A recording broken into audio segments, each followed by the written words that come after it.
like we have a question from Ann Filial, and she says, we have not been individually stating upon exiting high school or upon graduation from high school within each post-school consideration and or goal. Is it a requirement to do so? The way Enrich is set up, it doesn't give you that little introduction the way it used to. So I don't know that it would be a violation, but we have to know that that whatever the post-secondary goal is, does take place after exiting high school. So the goal itself needs to be very clearly something that happens after they leave high school and not something that could be accomplished during that during that school year. Yeah, by definition, the post-secondary goal occurs post-secondary. So we may issue a comment that best practice would be to indicate clearly that it's going to occur after high school. But if it is not, we'll assume it's going to occur after high school because it's a post-secondary goal, unless it is obvious that it's something the student is going to be doing while they're still in high school, or could do while they're still in high school. For example, attend career technology education. Sometimes we see that as a post-secondary training goal, when clearly that could happen at the career center while the student's still in high school. So it needs to be indicated somewhere that in that child's case, it is going to occur after high school, not while they're still in high school. And adult ed is another one. In South Carolina, of course, adult ed is secondary. It is not post-secondary because it yields a secondary credential. So we would not want to see a post-secondary goal related to completing adult ed or anything like that. The first one says, should the information regarding the transition goal be included in the class? What's included in the class are the strengths and the needs. And yes, transition should be the strengths the student has in the area and the needs that they have in the area do need to be identified in that class. Remember that even though the findings are in a separate, there is, like, they consider it post-secondary considerations, findings are still part of the whole class of the IEP. So strengths, needs, and definite findings that identify the baselines of those needs definitely need to be in the class of the IEP. If you look at the class and you think the narrative part, you still would include information in that area because, again, remember that the academic and functional strengths and needs are transition strengths and needs, because transition is everything in the IEP. Once a child is transition age, it is not a piece. It is not an add-on. It is not a separate part. It should be fully integrated into all parts of the IEP. And the second question, for students that do not have standalone transition goal that's listed under a transition goal domain and their only academic goals that are marked as transition, what's the suggested wording and location? First of all, we want to dispel once and for all the notion of a standalone transition goal. There is not a standalone goal because transition permeates every part of the IEP. I assume that by that you mean a career area goal that would be related more to student interests or preferences or something like that as it relates to employment or post-secondary training or something like that.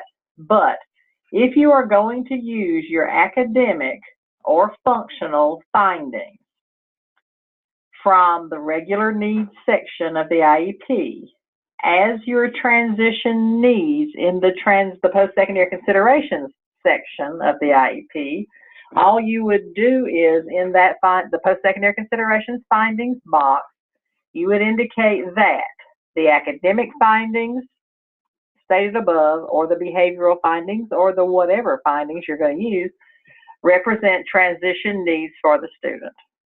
And that's all you have to do. You would still, though, need to include some interests and preferences for the student in that interest and preference area. We often see the results of interest inventories put in the findings, and we never make that a violation, but truly those are interests and preferences and not needs. The one thing you need to be aware of with the goals is not to make what some people have always called a transition goal. You have to make sure that it's dealing with skills and not an activity. Researching something to find out how many different, what this, that, and the other is about a certain college or a certain career and so on. Those are activities that can be achieved in a very short period of time these days with all the access students have to technology. So it has to show what type of skill are you building. Does this student need computer skills? You can teach those computer skills any way you choose by going online, giving them things to do. But the skill is what you want to focus on in the goal. So please be aware and avoid those things that people in the past have put down as a transition goal. And again, there should never be something that's by itself stands alone, because everything is transition. But just be aware that activities are not annual goals. If, however, you want to make it clear that whatever research the student is doing, whatever writing the student is doing, whatever reading the student is doing is going to be related to some career option, make that the condition of the annual goal. When given a passage related to whatever the student's interest is, the student will, and then if the goal is a reading comprehension goal, say the student's going to answer questions about it. If the student is going to write a report about something, it would be given a topic related to whatever the transition area is, the student will, but the skills would be the research skills or the writing skills or the reading skills. The skill would not be the transition area.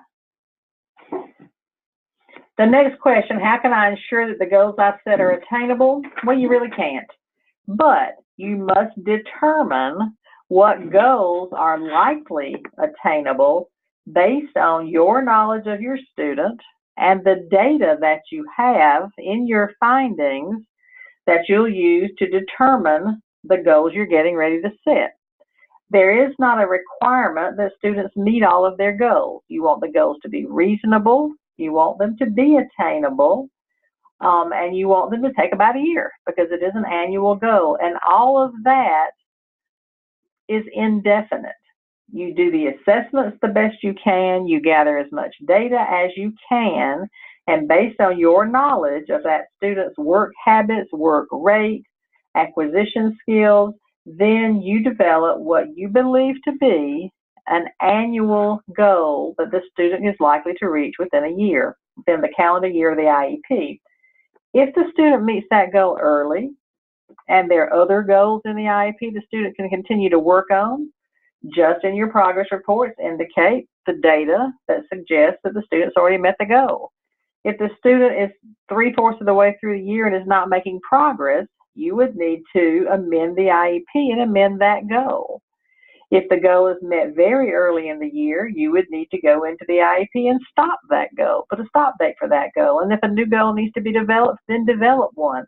But you would do that through the IEP development and amendment process for transition goals as you would for any other goal. And just make sure that as you report that on your progress reports, give some explanation, as to what data you have. Include the data that shows that the student did reach that goal, and that that you're going to add another goal or whatever steps you're going to take. Right, and keep in mind too, we say this, and it seems obvious as we say it, but it's not so obvious when you're sitting down to write an IEP, and we recognize that. But keep in mind that whatever data you're using for your progress report, when you reach the point where the student has mastered the goal, that is your baseline data for the next goal you're going to develop. Your teachers don't need to go out and administer more and more and more assessments. The assessments that you're going to be using to monitor progress for the goals that are in the current IEP will determine the data that will be your baseline data for the next IEP. So we talk so much about assessments. We talk so much about data. Please understand, we are not saying you have to do more and more and more and more assessments. You may just need to use what you're already doing differently. Advice for writing compliant transition goals for students that are specific and measurable. It's the same thing. The same thing. Base it on the needs of your students that you have determined from the data you gathered when you were doing your assessments. And that is true for transition goals, academic goals, functional goals, because they're all transition goals. So you write those goals, all goals the same way. Base it on data you've gathered through assessments, remembering that it can be formal assessment or it can be informal assessment. Some of the best data I've seen has been through task analysis, because not only does it let you know exactly where the student is, your goals or your short terms are already written because it's going to be the next few steps in the task. So don't underestimate the usefulness of things like that you use for instructional purposes that can also be used for assessment. It is, in fact, a type of curriculum-based measure, and that's okay. The next question talks about what type of documentation does the Department of Education need to indicate that objectives have been met. There's no set type, there's no documentation that anybody has to submit, but as you monitor the progress throughout the year, you're going to have the documentation if you do your progress report thoroughly and include the data for each objective. And sometimes objectives, some have to be met before you can move to the next one. So some of the later objectives you might say not yet taught or something, but as you go through and you document that they have achieved those objectives, that's your documentation. The only time we check for anything like that is if you are part of the monitoring process in your district, and we look at implementation, the implementation side, and we look at the progress report simply to see if data is included so that the parents can understand exactly how the student is moving forward. But no, your district may ask you to submit certain types of documentation, but our office does not. But districts can ask you above and beyond what we ask. And often information about what short-term objectives or goals have been met becomes part of the PLAF for the next IEP. Right. If you are amending an IEP in the middle of a year before an annual is due, or for some specific reason related to behavior discipline or whatever, certainly you would need to include any data that is at that time current about mastery of goals and objectives. And again, you don't have to go back and do lots and lots of new assessments. You should have that information already in your progress report. So again, the trick is not to gather information once a year and administer lots of assessments when it's annual review time. The key is to gather data all year long as you're monitoring progress towards mastery of either short-term objectives or the annual goals. The next question, what changes, if any, should there be to post-secondary transition goals from the previous training? There have been no changes to post-secondary goals for several years now. The requirements are they must be measurable. They must take place after exiting high school, whether that is with a credential, aging out with a diploma, or whatever. And the independent living skill goal should be skills-based. This is not a change, but there is a greater emphasis placed on this. Independent living skills, post-secondary goals, must address skills the student will be doing independently or more independently in the post-secondary world. So just to say the student will live independently is not enough. The student will live independently and do what? Do what independently or more independently than they currently do? That is the one area where there is a greater emphasis, but it is not actually a change in requirements. Keeping in mind that your independent living skills goals and all your goals should be realistic for the child, should be appropriate for the student based on whatever exit document they're going to receive, and they should be based on good information, good data from appropriate assessments. We still see in some cases students with post-secondary training goals that are not appropriate to the student's secondary program. If a child is not earning a state diploma, certain opportunities are not available to them after high school. So you do need to be careful to match up the student's exit credential with whatever their post-secondary plan is. And if it requires some additional education in the meantime, that would be a condition of the post-secondary goal. After earning whatever, the student will enroll at wherever they're going to enroll in. One of the examples we found that brings this one to our attention was the student was going to go to cosmetology school, and it named a local cosmetology school, but the student was in the employability range, the occupational credential for the district. It was a district credential. And upon checking, this particular school, cosmetology school, required a high school diploma. So sometimes the teachers need to do a little background check, a little searching to see what are the requirements for local businesses and things like that. So make sure that when you're working with the student that you give them all the information, or that help them discover that information.